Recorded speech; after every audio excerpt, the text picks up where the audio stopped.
Hello, everybody, and welcome to the next chapter. It is me, Steve, your friendly neighborhood lawn gnome, and I gotta tell you all, 2021 is going to be such an incredible year, regardless of what we've already seen now, and some of us just want it to be 2022 already, but that's another story for another time. I am doing this brand new show here on my channel called That's Comical, and it's because of every single one of you. When I started reading comic books again, I started talking about them on my monthly updates, and so many of you wrote in, Steve, I love your passion, your joy of collecting comic books. I want to see more of that. So with the changes that I made to my channel, I said to myself, well, I can't just let this comic book thing die. And an idea came into my head. Why don't I make a great show about comic books? But not just that, because this is an operation that just could not be done alone. So I am so honored to have one of my two true best friends in real life joining me on this brand new venture on my channel. And I'm very proud and honored to introduce my childhood friend and fellow comic book collector from our childhood years and now in our adult years, my best friend, Dan. Dan, good evening to you. And I'm so happy that you decided to join me on this brand new project here on my channel. Good evening, Steve. I'm so honored that you actually gave me the opportunity. We've been in touch like throughout the years, and as we got married and grown and we moved away from each other, you know, we've kept in touch every so often, but only recently in the past year or so, since we got back into collecting comics, I've been texting you more than I think we've ever done in our lives. Yeah, absolutely. And guys, just in case you guys didn't know, Dan and I were childhood friends. We grew up in the same neighborhood.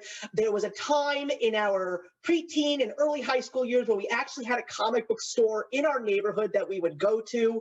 We'd spend a lot of weekends at each other's houses, checking out each other's collections, talking about artists and characters and writers. I think the last big name that we both were completely over the moon for was Garth Ennis when he was writing The Darkness. I think that was our last big passion that we shared in this realm.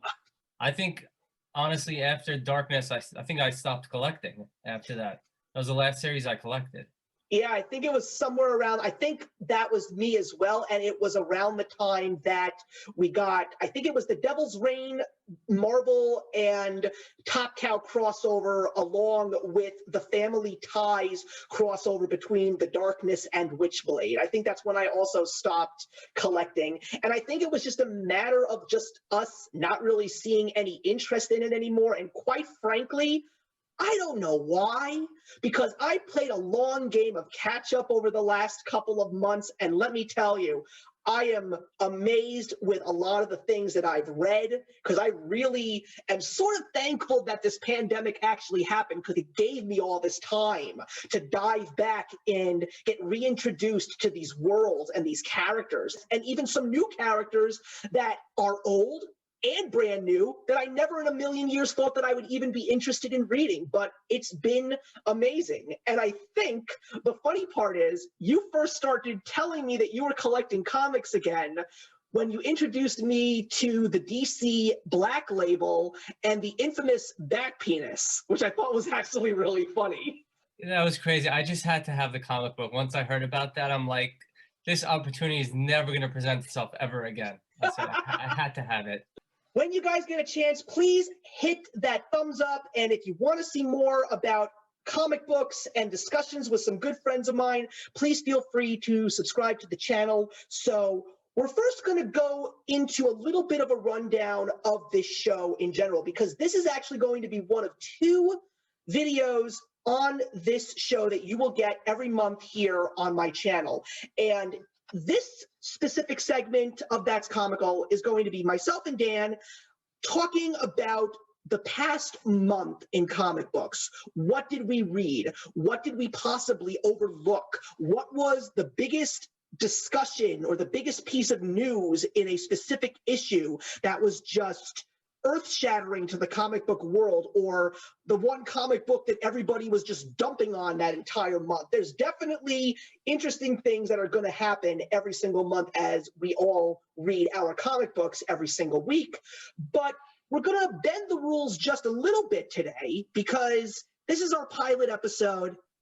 And we want to basically go into a couple of things that we have experienced throughout the past year and maybe go a little bit further, but not too far back, into certain comic book runs that we are actually reading right now and where the starting points that we either started with or going back a little further, just where are we today in 2021? So, Dan, I hope you're ready to start.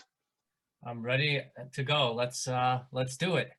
Where we're going to first start is probably one of the most talked about runs that we got since the big change that it received in November of 2019. And that, of course, is Jonathan Hickman's run on X-Men, which this past year was called The Dawn of X.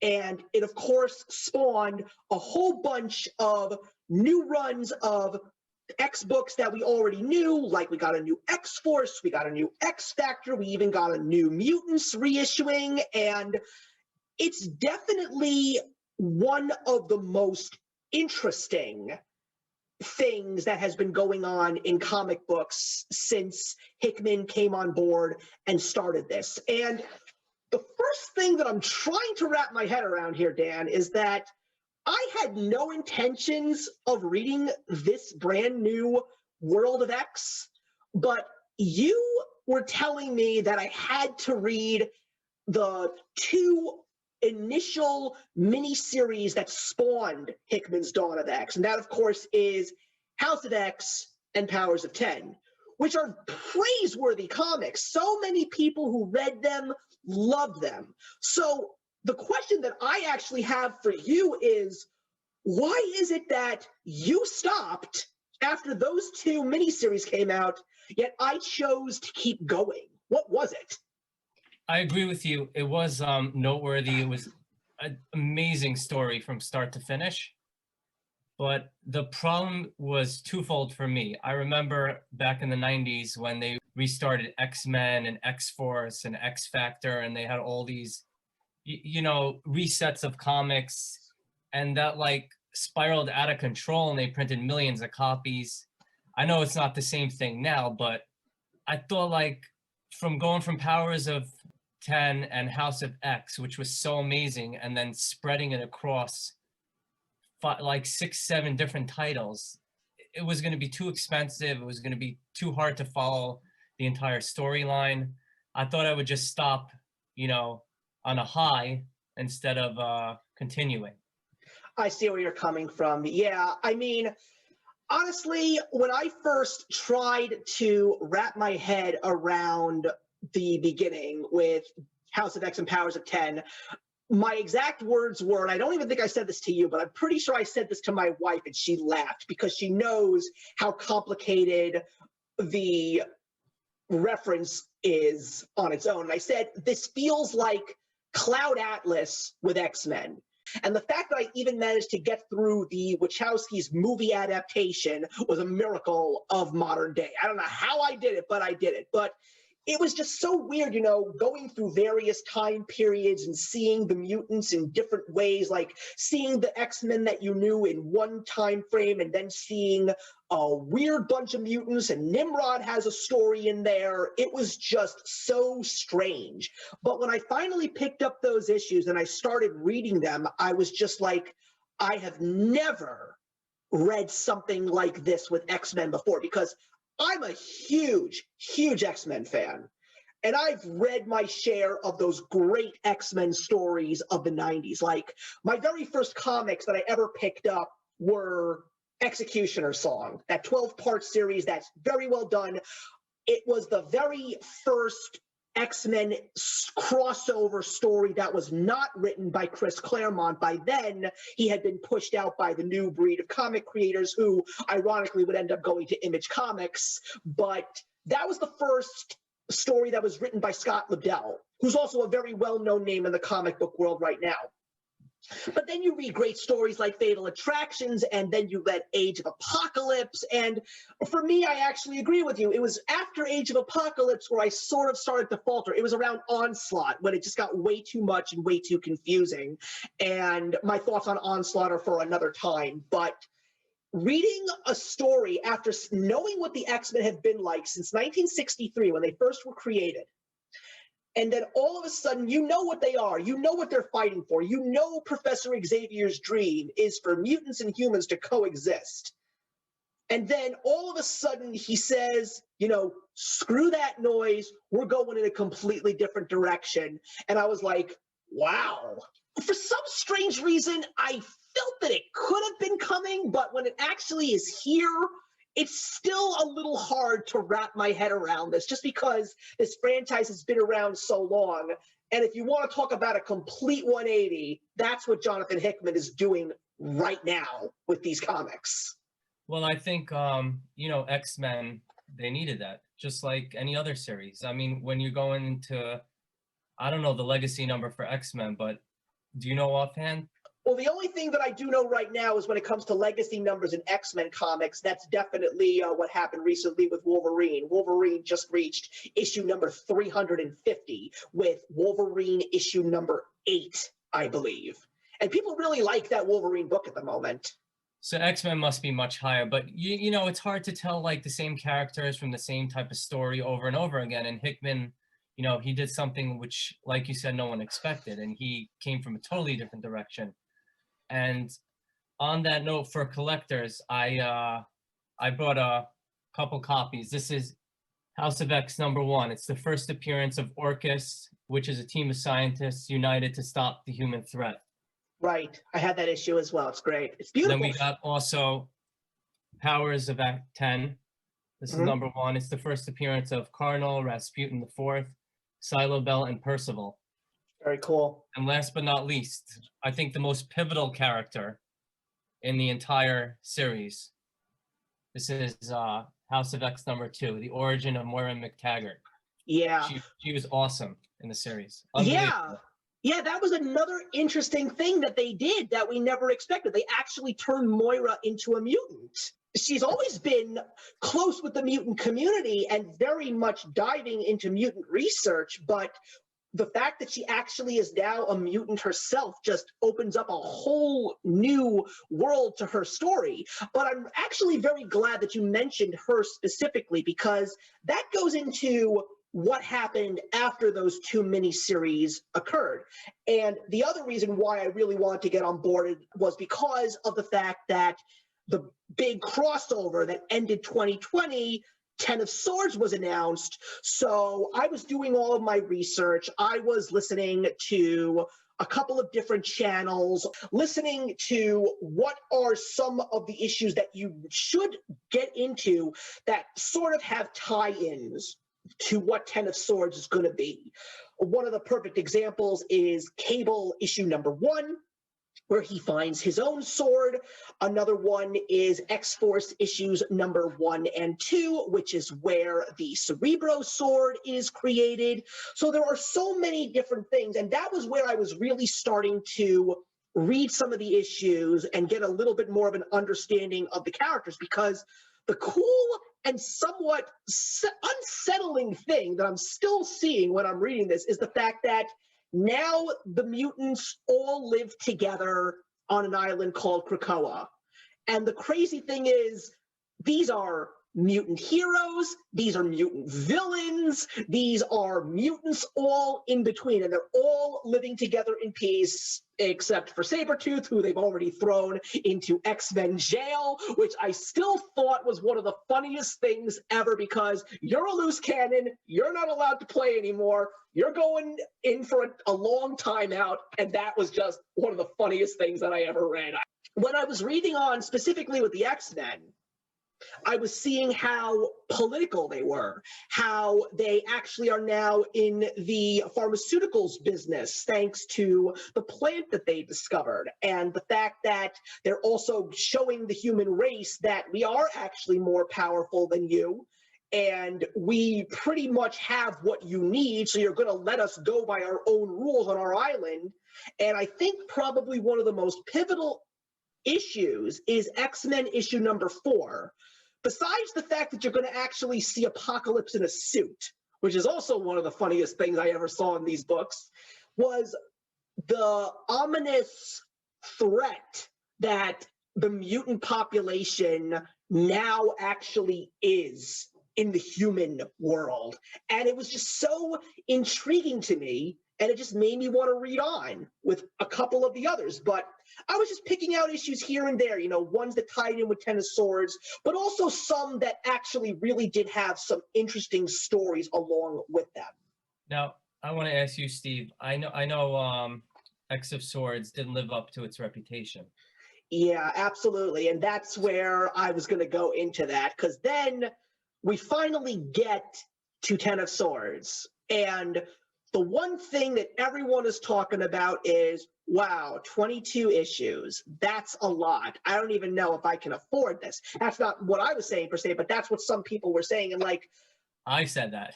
Yeah, that's exactly what you said, but so many others did.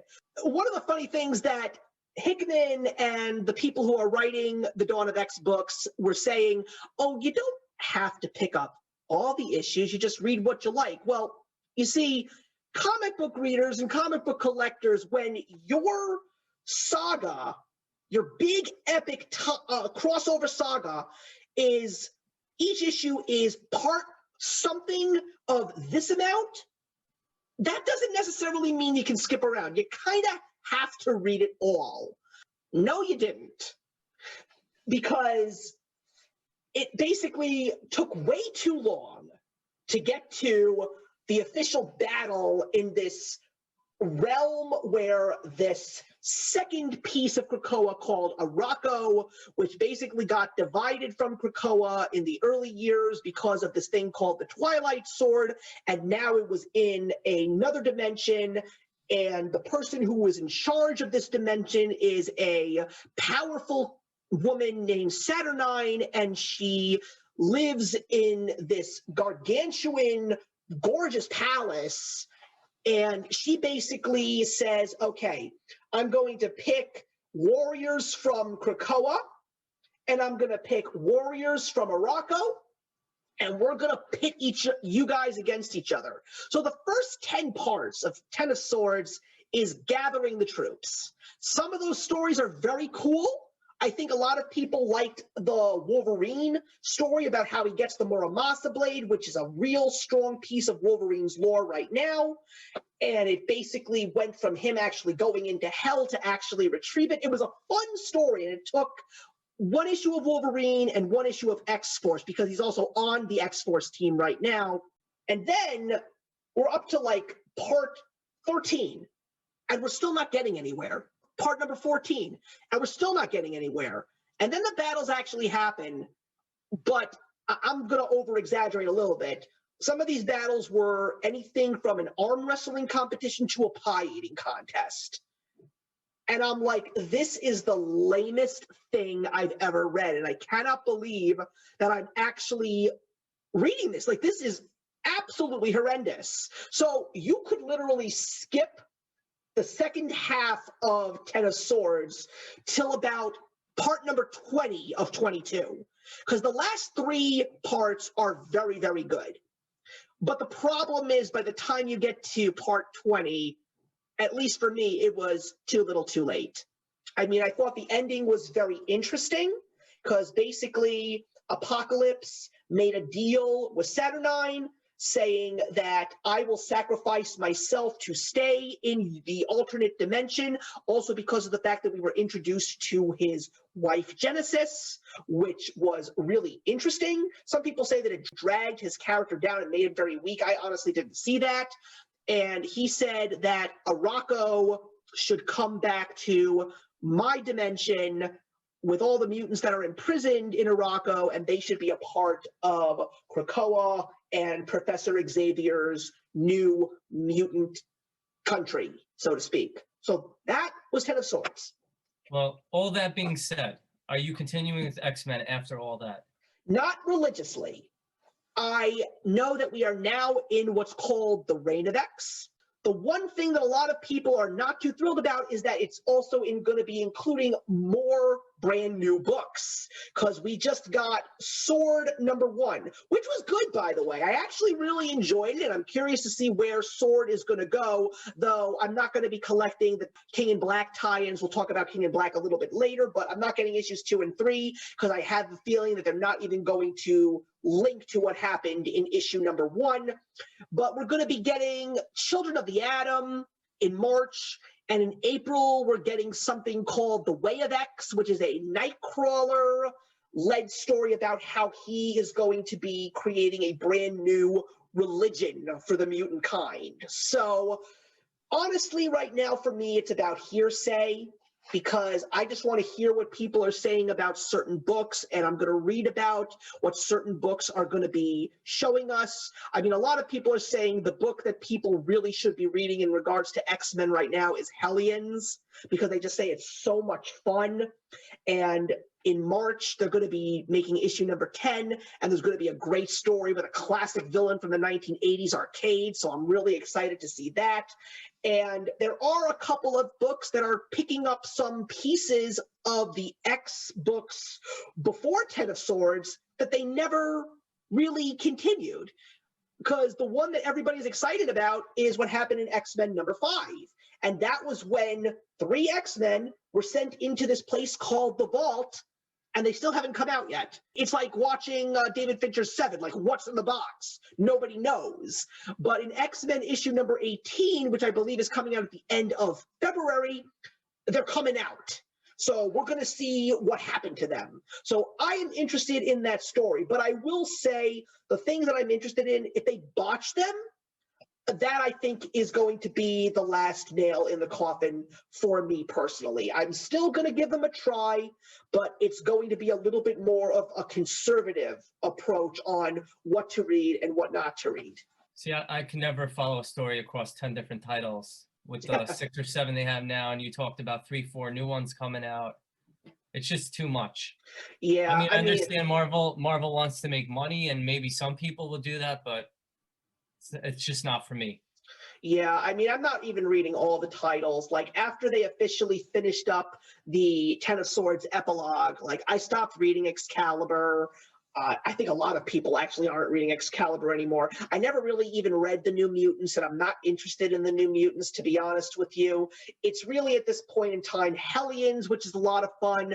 Marauders is also a lot of fun because it's a bunch of mutant pirates. That's pretty cool. But right now, I'm taking a look at what's going to be in the next few issues, and there's really nothing that I'm interested in.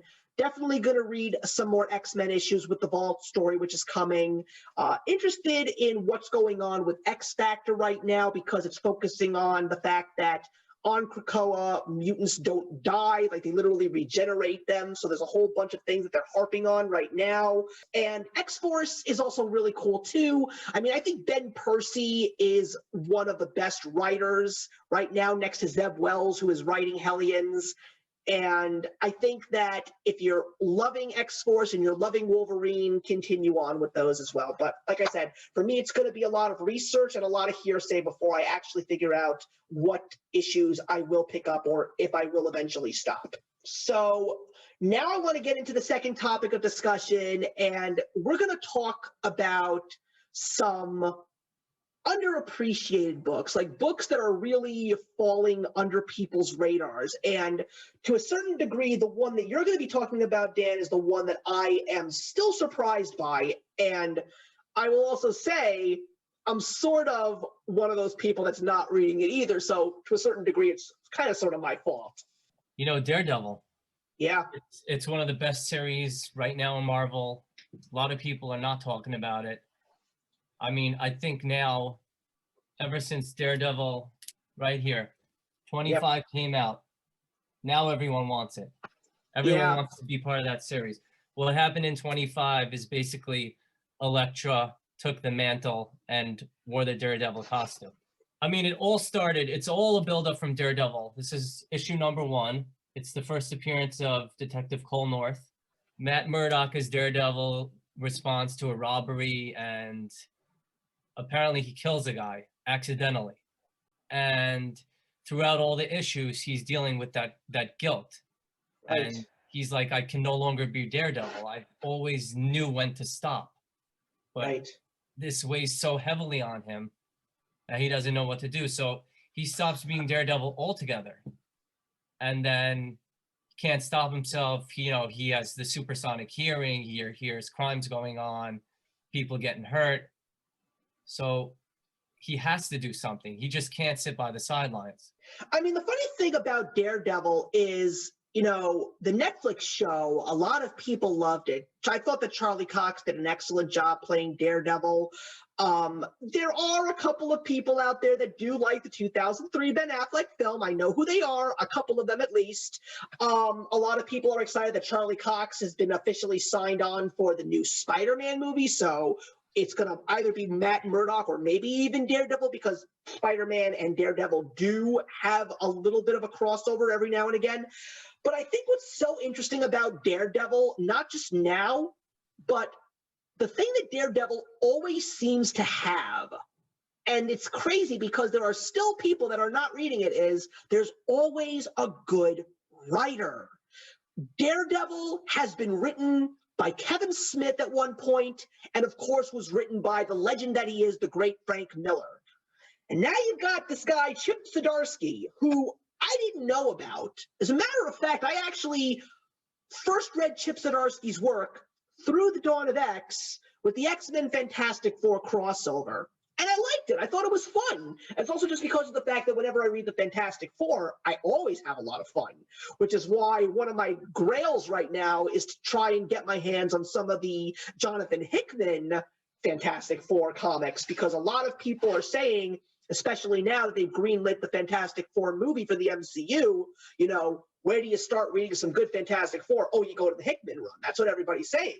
But I love Chip Zdarsky as a writer. Even though I'm not reading much Daredevil, I am reading one of his indie titles. And we're going to talk about that at some point down the line, which is Stillwater. It's an Image Comics. It's 5 issues in as of January. If you're not reading it, everybody, you are truly missing out. If you like the paranormal, if you like horror, he's doing a phenomenal job over there with that story. But what do you think of Chip Zdarsky's writing?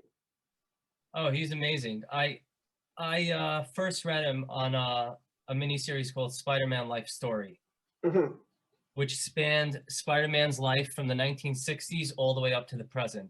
Cool. And which was cool about this was Peter Parker actually aged. So by the time he got to the present day, he was, I don't know, in his 70s or 80s, which was really cool.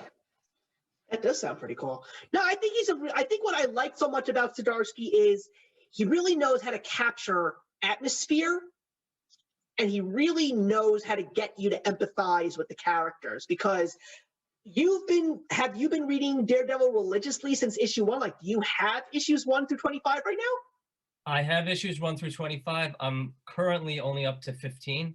His stories flow really easily. You don't lose interest. There's no boring parts of the story. Everything flows from one part to another. Yeah, and I think what the funny thing was I actually picked up Daredevil 25 completely by accident. He obviously, in issue number 26, which is coming out this month, it's going to tie into King in Black. Now, that's the second time that I've mentioned King in Black, but ladies and gentlemen and everybody in between, we are going to be talking about King in Black next, so sit tight. But I picked up issue number 25 because they were saying that it was part 1 of the little story that they're doing right now called The Red Hand. So my attitude was, well, if I don't read issue 25, I might be missing something when I read issue 26. So the day before I went to pick it up, the comic book community on YouTube was buzzing. I mean, it started with Wes over at a great channel, Thinking Critical. You guys really need to watch this guy's show. He makes videos pretty much on a daily basis, and he has an amazing live show every Saturday called The Comic Book Aficionados, where he brings in true comic book fans, but also a lot of people who are in the industry or even own comic book shops as well. Fantastic channel, great guy, great shows. he was the one that basically said, I'm about to spoil everybody because you need to know what's going on in issue number 25 of Daredevil. And then when I saw what the whole thing was, I was like, okay, I'm actually going to have this comic tomorrow.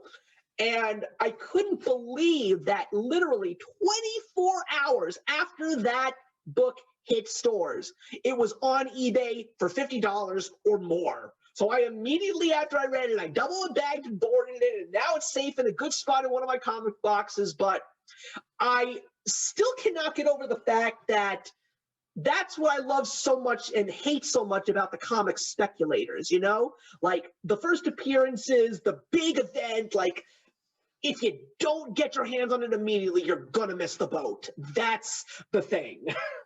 Well, that's why you have an LCS and a subscription list. That's Yeah. why you don't miss out on anything. Or That's the best advice. Or you go on to 50 different websites and make sure you know what's coming. You know, that's the most important thing. But yeah, that's the only reason why I picked it up. And I mean, like, I knew that Zdarsky was writing it. I love Zdarsky already because of what I've already read. And let's just say that I don't know if I'm going to read Daredevil past issue number 27, but I know that from what I'm going to read, I know I'm going to enjoy it because I like this guy. And it's still so crazy how I think that when it comes to Daredevil, he kind of sort of has a cult status, you know? Maybe it's just because of the fact that he just doesn't go on those crazy, massive, epic adventures like an Iron Man or an Incredible Hulk or an X-Men or a Spider-Man does, you know? Like, he's really one of those comic book heroes that is down in the dirt with the people. That's basically what he is. He's one of those small-time heroes whose job is to take care of a couple of city blocks. He takes care of Hell's Kitchen. That's what Daredevil does. And maybe that's what it is. I mean, I don't know if I'm right or wrong or not, but I think that that's the reason why heroes like that sort of don't really have the mass readers appeal, but they do have that very healthy, stable base of fans that keeps that comic alive. Well, you know, he doesn't have any crazy superpowers, super strength, he can't fly. But I mean, it's cool. He knows martial arts. He can't see, he's like the supersonic sensing and stuff. That's cool. I promised my son I would show this. Uh-huh. So this is a Alex Ross Daredevil number 23. Right. Timeless Yeah. variant. I know Marvel came out with, I believe, 31 different covers. And there's hopefully going to be a couple more floating around later on. I mean, I know the Hawkeye cover is coming out very soon. Now, I'm a big Alex Ross fan, and I know that Alex Ross will be covered on this show very soon. But the comic book that I actually want to talk about is also thanks to Wes over at Thinking Critical, because those guys kept me up to speed. Him and other shows that I watched were talking about all the crazy stuff that was going on with DC, the acquiring of the new manager, Mr. Cherry, and also all of the titles that were getting cut. And the one they were talking about specifically was Hawkman. And it was because of the fact that it was written by Robert Venditti, who is one of the staples of comic books at DC for the last couple of years. He started off writing some Green Lantern, and he was fantastic. But people called this Hawkman run of his, these 29 issues, a hidden masterpiece. They were saying that the story was solid. The character of Hawkman was just something beautiful to see. And they specifically told me which issues to read. I mean, you could read all 29 issues, but they specifically were saying read the first 13 issues, and then after that, go and read issue number 24 all the way to issue number 29. And they were not wrong. Now, the funny thing about myself is that I've known who Hawkman was for years. Ever since I was watching the Super Friends when I was a little kid, I knew who Hawkman was. I mean, I had a Hawkman action figure, for crying out loud. But I never read the book. And I don't know, it's just weird because I never really knew much about the character. I never really knew much about the lore. But even after I even saw Carter Hall, Hawkman, the whole origin story about the star-crossed lovers with himself and Hawkgirl, in Justice League Unlimited, created by Bruce Timm. I still didn't read the book, but I picked up this book because I love the writer, and when people praise a book like that the way they did, you gotta be somewhat curious. And the first 13 issues of Hawkman are beautiful.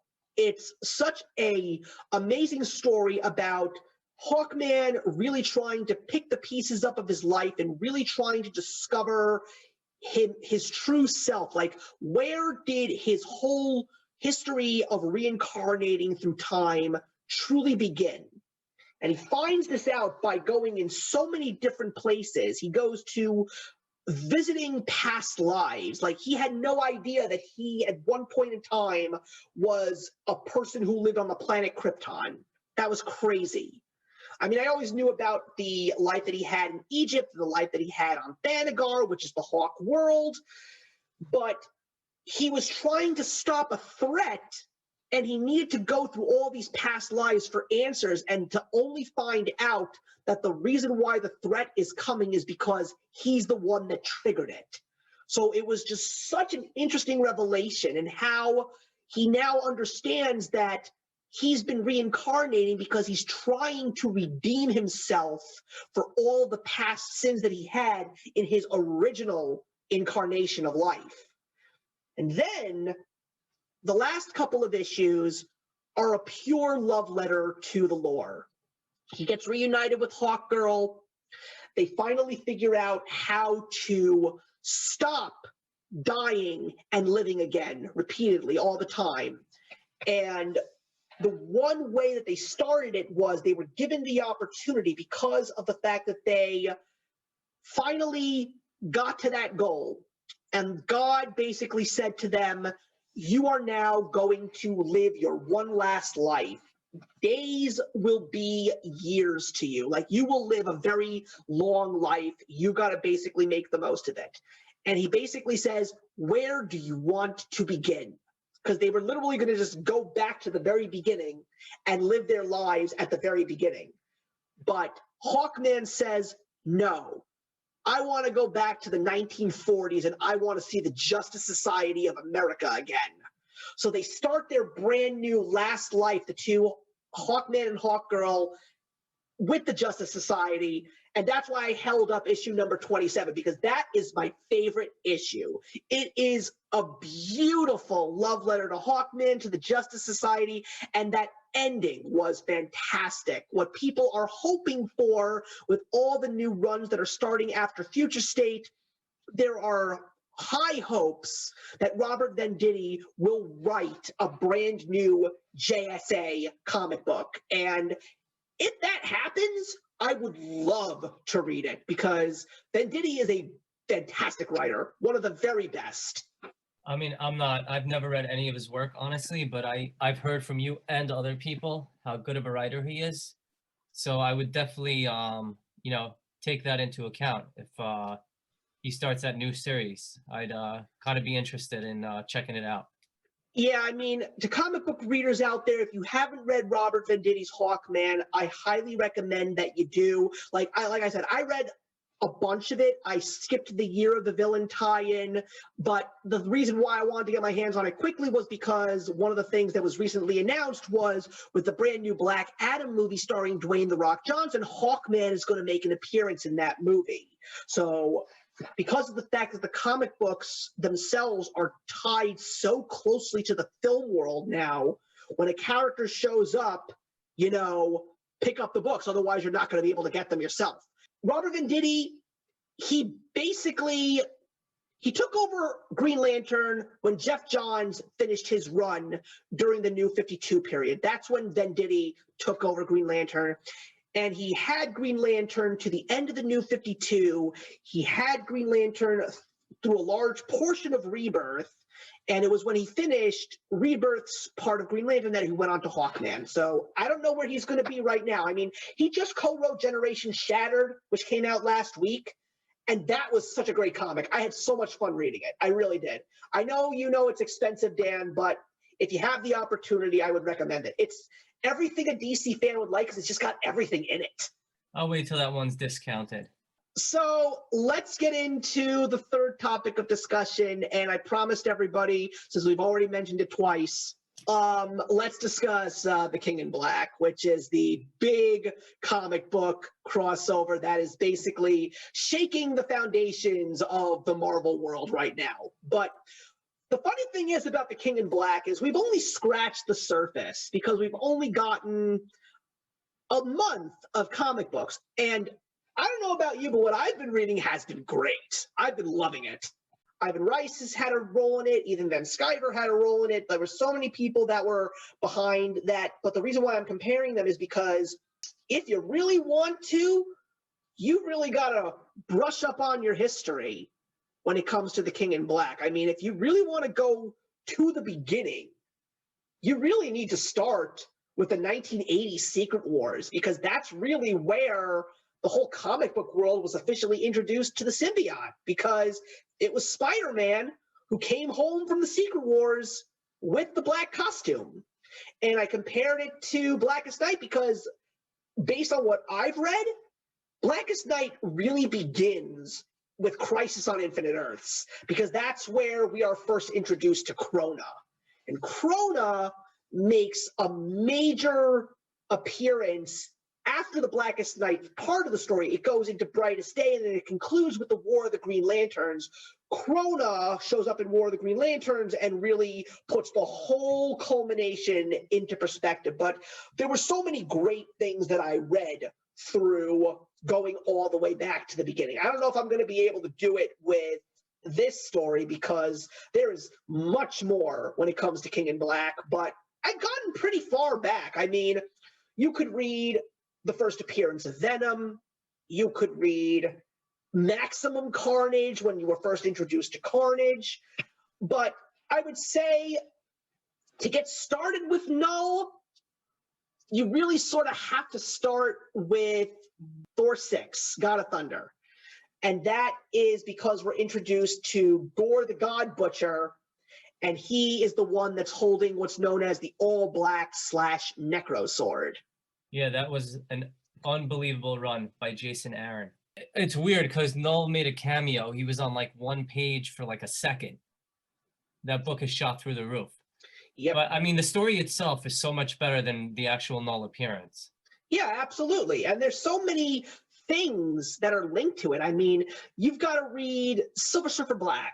Donny Cates wrote that. And that is definitely one of the most, and the artwork is beautiful. That's one of the most unique pieces of art that I've ever read in a comic book. And I think it's also a very underrated series. I agree. I very much agree with you. And of course, you got to read Absolute Carnage. Absolute Carnage is fantastic. And of course, we're also introduced to Venom's son, Dylan, who we still believe has a much larger role to play in this story right now.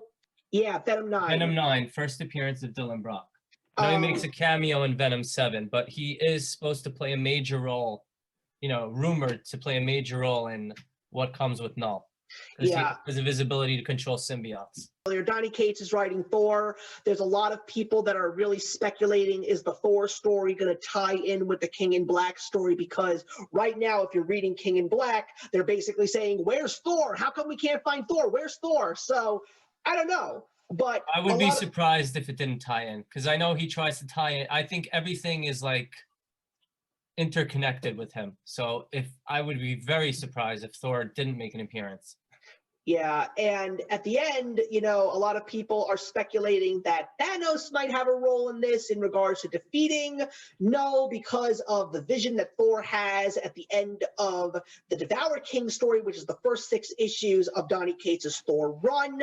And to a certain degree, you also have to read Donny Cates' story, Thanos Wins. So basically, that's why I'm saying it's much harder to go all the way back to the beginning with this story, because I think Marvel has given us a lot more to read. And honestly, when you take a look at The King in Black, it's got so many tie-ins. To be honest with you, some of the tie-ins that I've been reading have been very closely connected to the current main King in Black story, but some of them have not. But there's not bad. Like Symbiote Spider-Man, I personally am enjoying the story. I think it's fun. I don't know how it's going to end, but it is really cool to see the fact that we're seeing a chapter of Spider-Man's story right after Secret Wars, and how Null was actually trying to take over Earth at one point long before the fact that he's trying to take over the world right now.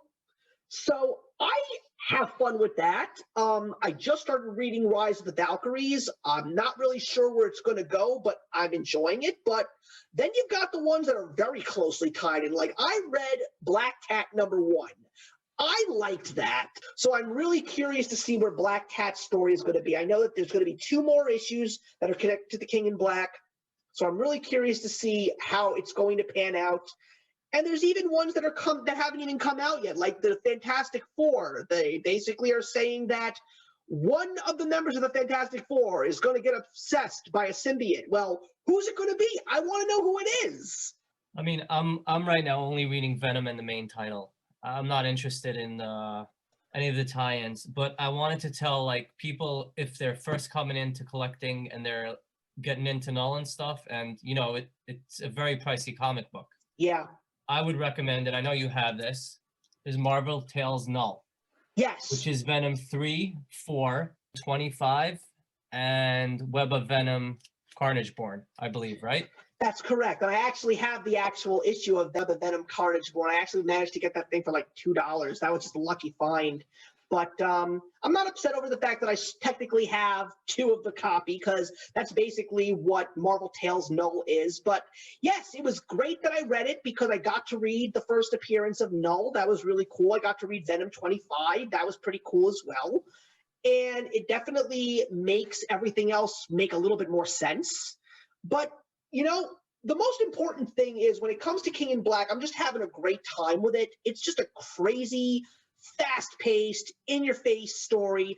It definitely reminded me a little bit of War of the Realms. War of the Realms, also a very exciting, very fast-paced story, and I liked that. It's so much, let's just put it this way, it's much better than Ten of Swords. I will definitely say that. And I actually am a little curious as to where the X-Men are going to play a role in the long run in the King in Black, because they're already there right now. And I think what's actually kind of funny is the fact that they're fighting Null right now, but at the same time, when you take a look at the X-Men comics, they're still in Krakoa doing their own thing. So it's the continuity is not there right now when it comes to the X-Men and the other Marvel characters. But who knows what's going to happen? But I will say that I am going to read on some of the other tie-ins that are coming out. I definitely have some interest in. Like, I want to read the Savage Avengers tie-in and Deadpool, just because of the fact that it just looks like it's going to be fun. And I actually am very curious about the Daredevil tie-in as well, especially considering the fact that it's going to be carrying on from issue number 25. So I would like to see how the Red Hand storyline ends. I mean, the only tie-in that really looked good to me was Planet of the Symbiotes, because oh yeah, that's right. I thought it was some sort of origin, but I'm not really sure what it's about. But like, I always like history stuff, so it's something I would be interested in.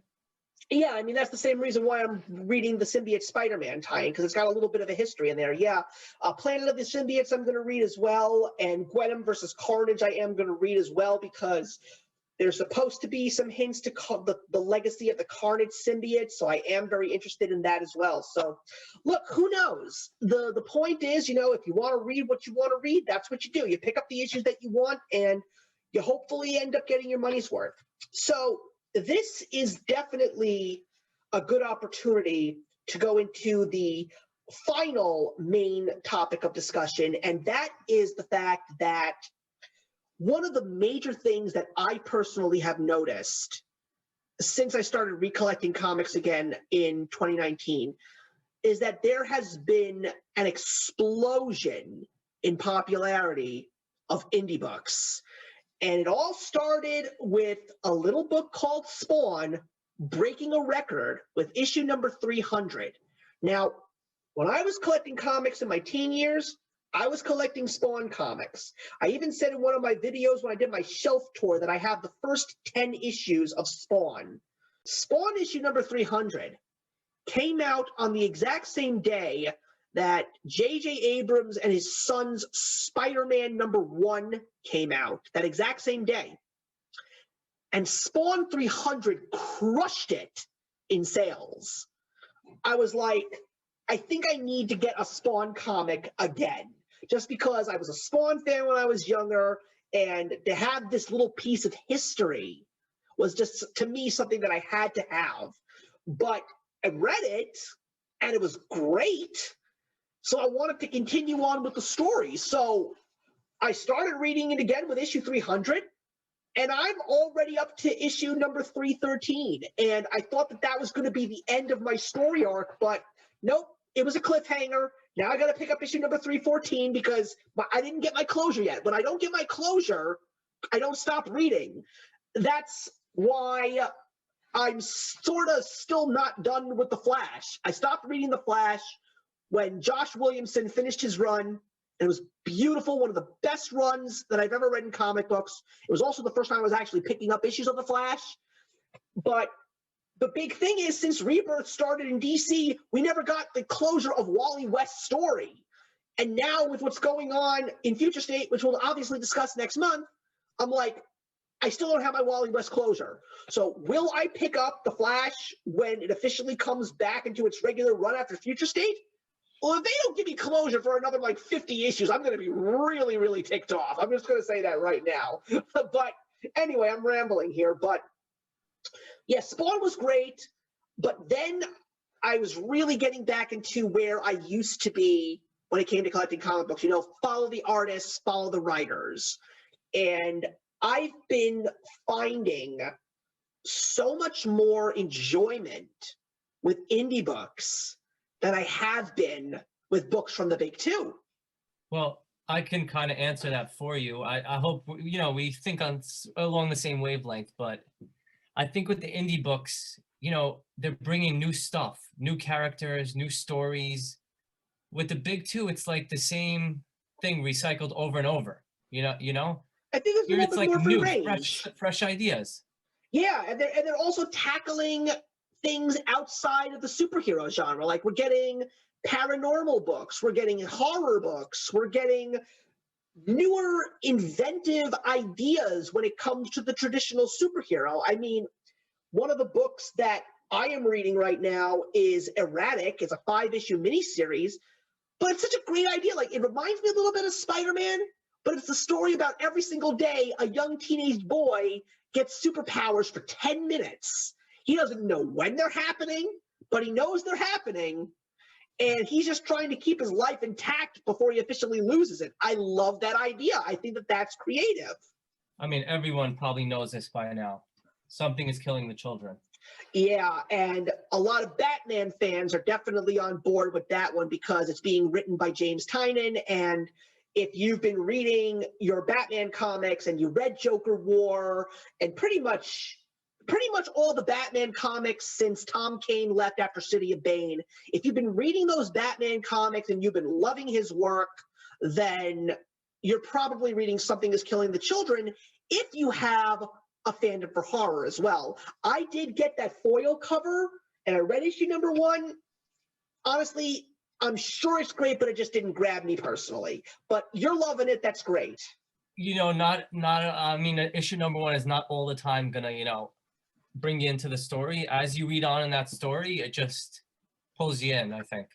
Yeah, and the other thing that's also very interesting about the indie world is that the big names that are attached to the big two companies get the opportunity to go to these independent studios like Image or Boom or Scout Comics or whatever, and they're just able to have a little bit more liberty. I mean, you and I both know that one of the big ones is Crossover.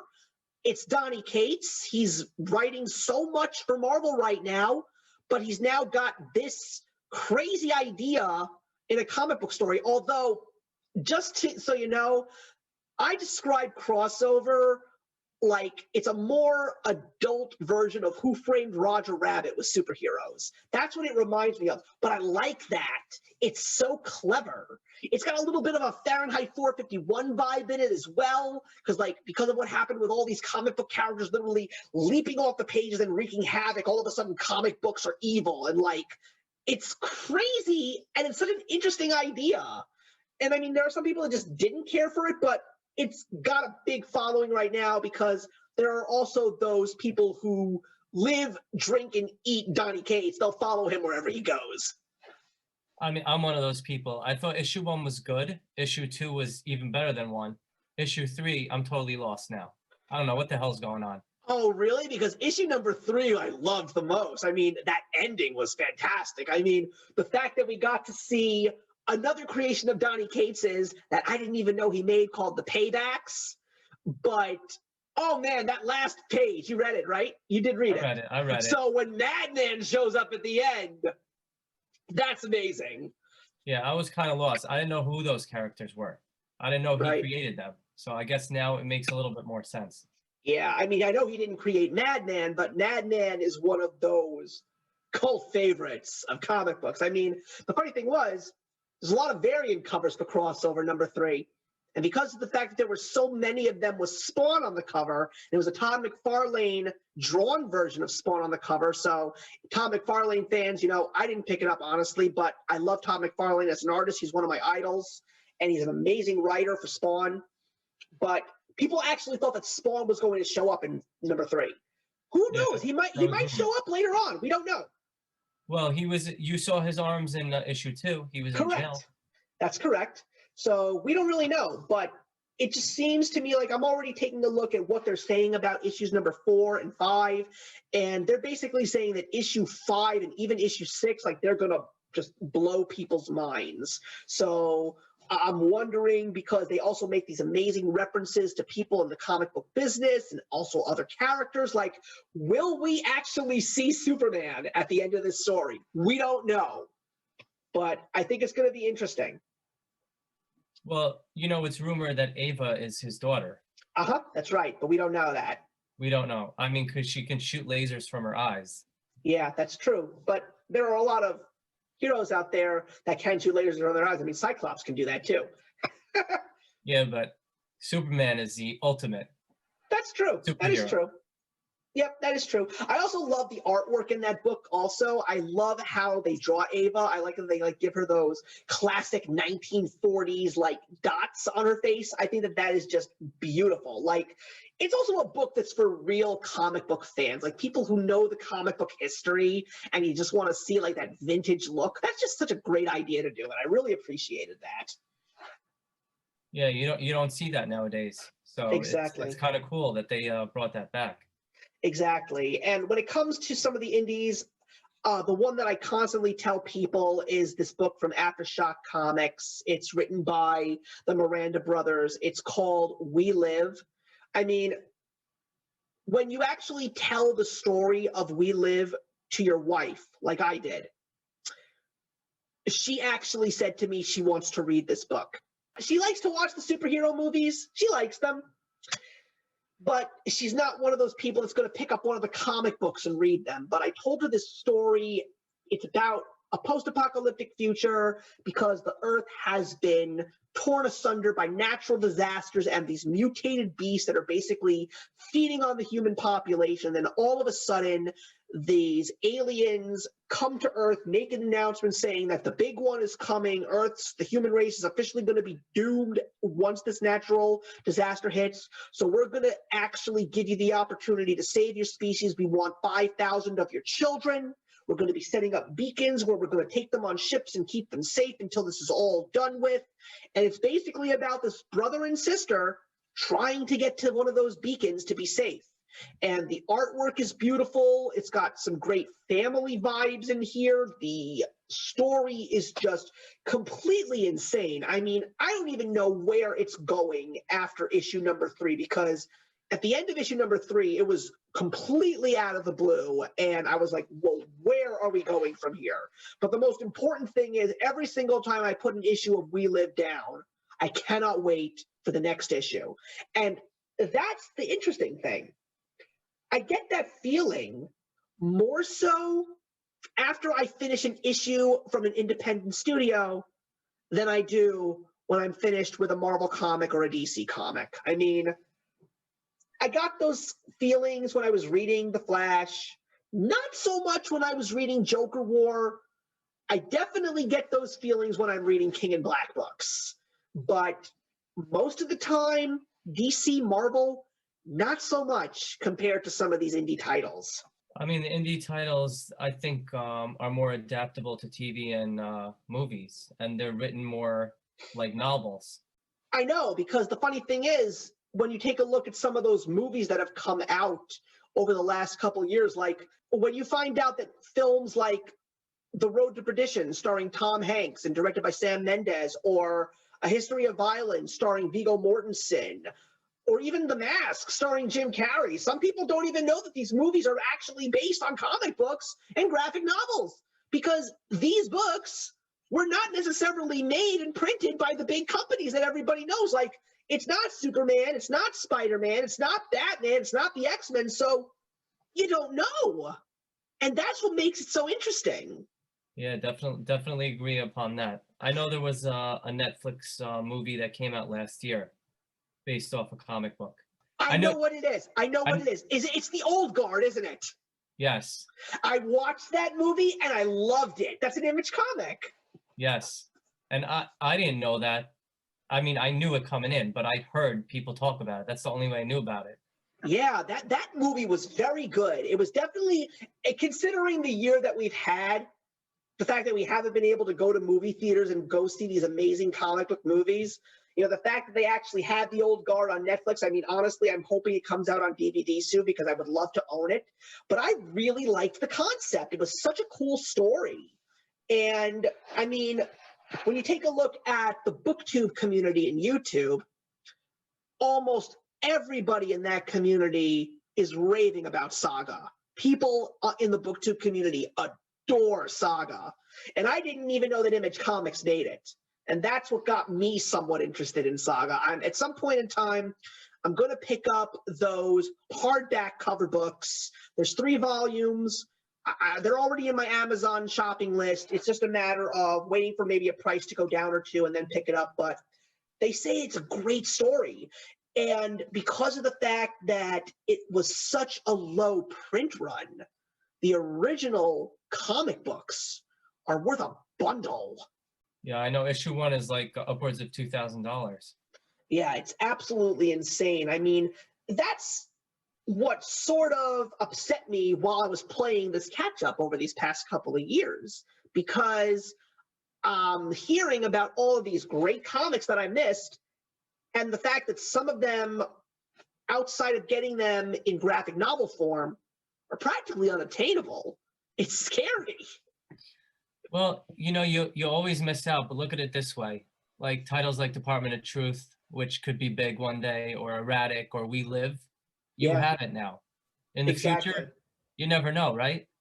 Yeah, Turns into a absolutely. TV show, movie, skyrockets. It's like when I pick up a new album from an artist that just came out. It's like when I picked up the first album by The Killers or The Fray, and they ended up becoming one of the biggest things, or Matchbox 20 or Third Eye Blind. It's like, it was cool to know that I got in early and I enjoyed them at the very beginning. It's nice to be one of those OG fans, if you will. Well, that was my sentiment with Null. I got in early, he became big, and I was just happy, I have it. Exactly. Yeah, you're very lucky. And it's also like that issue of Daredevil. Like, even though he's been around for so many years, I never would have known that that one book would end up becoming massive. It's just crazy. Well, that's why I told you, dude, pick up Star Wars High Republic. Yeah, that's a whole other thing. Honestly, oh man. First of all, I'm watching all of the nonsense that's going on the internet. Oh my God, there's so much hate towards that book. And apparently, there's even more hate from the Kathleen Kennedy side of Star Wars towards the Dave Filoni and Jon Favreau side of Star Wars right now because of what they did with the end of The Mandalorian Season 2. And they're like, because of the fact that you did what you did, you're killing the hype on the High Republic, man. Not cool. It's so hilarious to watch this infighting, but I don't know. Well, it's not affecting people from paying good prices for it, regardless of the reviews. I mean, look, I watched Bill over at Comic Book University, another great channel. He liked the book, and he did say at the very end of his video, it's like, even if you don't like it, he's like, they're hyping up this High Republic stuff to no avail. To know that you actually have your hands on issue number 1 of the comic book, be grateful, because it could go way up in price. But the funny thing is, even if it got trashed and nobody bought it, you know, those comics that nobody buys, even if they're considered to be bad or good comics, it doesn't matter. When people don't buy them and the company just gets rid of them, then that means there's a much smaller amount of them in the open market because nobody bought them. And that just makes them even more rare.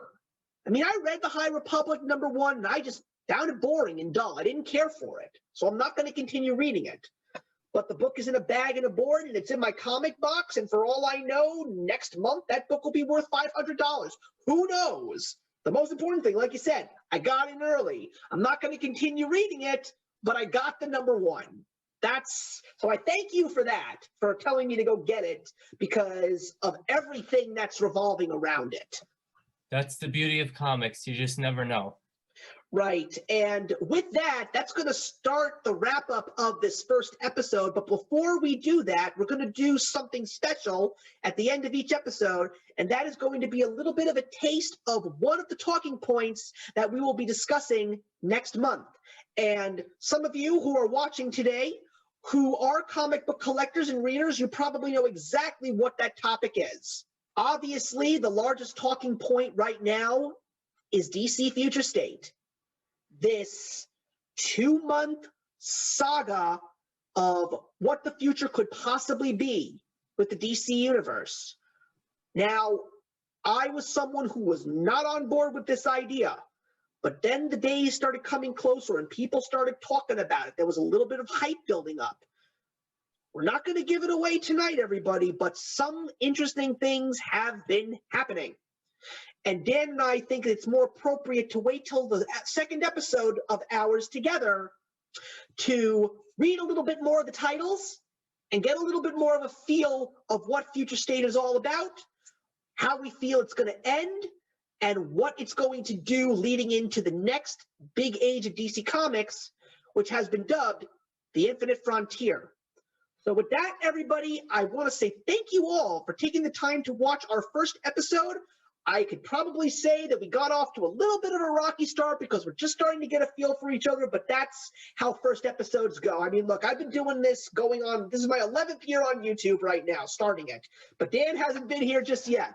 But I'm sure that Daniel is going to enjoy doing more of these shows as the days move on.